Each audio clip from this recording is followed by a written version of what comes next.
CNA practice test free online. Question 1. Which document describes the tasks a CNA is legally allowed to perform? The resident's care plan, the CNA's job application, the state's scope of practice, the facility's menu. The scope of practice defines the legal limits and responsibilities of the CNA role in that state. Question 2. Which of the following is an example of objective data? The resident says they have a headache. The resident's blood pressure is 120/80. The resident feels nauseous. The resident is worried about their family. Objective data is observable and measurable information, such as vital signs.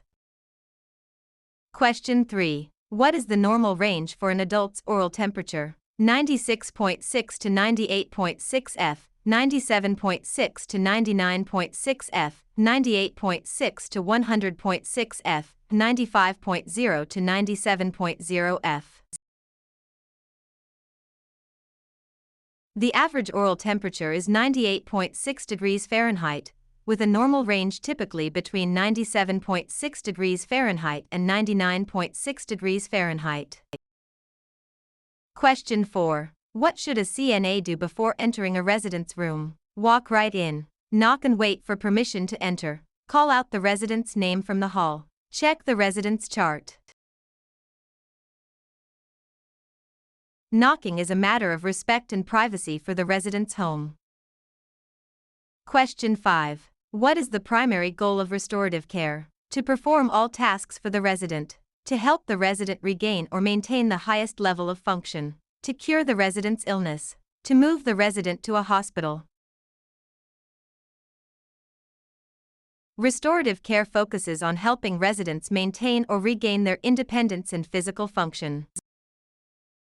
Question 6. A resident refuses a bath. What should the CNA do? Force the resident to bathe. Skip the bath and try again later. Tell the resident's family. Document that the resident is difficult. Residents have the right to refuse care. The CNA should respect the refusal and try again at a different time. Question 7. What is sundowning? Increased confusion and agitation in the evening hours. Sleeping all day and staying up all night. A skin condition caused by the sun. The resident feeling better at the end of the day.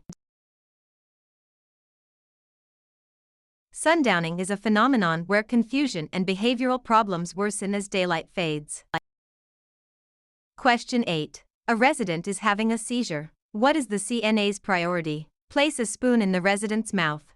Hold the resident down to stop the shaking. Protect the resident from injury and clear the area. Run out of the room to find help. Safety is key. Protect the head and clear objects away. Never put anything in their mouth or restrain them. Question 9. Which pulse site is most commonly used for taking a routine pulse? Carotid, radial, brachial, apical.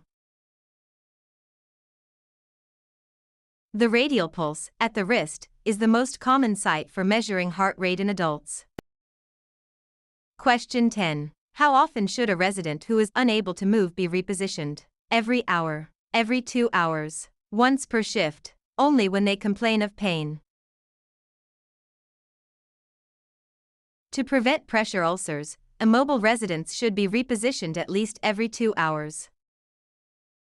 Question 11. A resident's tray has a full glass of water, but the resident is on NPO status. What does this mean? Nothing by mouth. Next patient only. Needs physical observation. Nutrition per oral.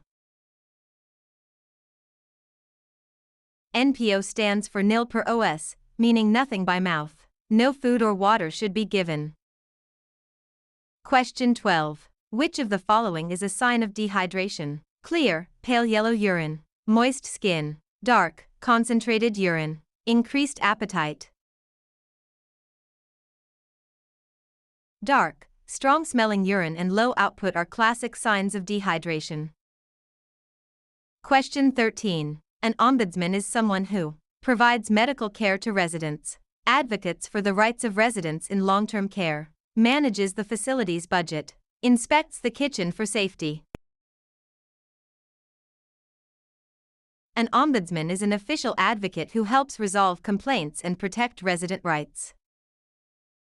Question 14. When should standard precautions be used? Only for residents with known infections. Only when the resident is coughing. For every resident at all times. Only when the nurse tells you to. Standard precautions are designed for use with all patients to reduce the risk of transmission of pathogens. Question 15. A resident with Alzheimer's disease is wandering the halls. What should the CNA do? Lock the resident in their room. Tell the resident they are being naughty. Gently redirect the resident to a safe area or activity. Tie the resident to a chair.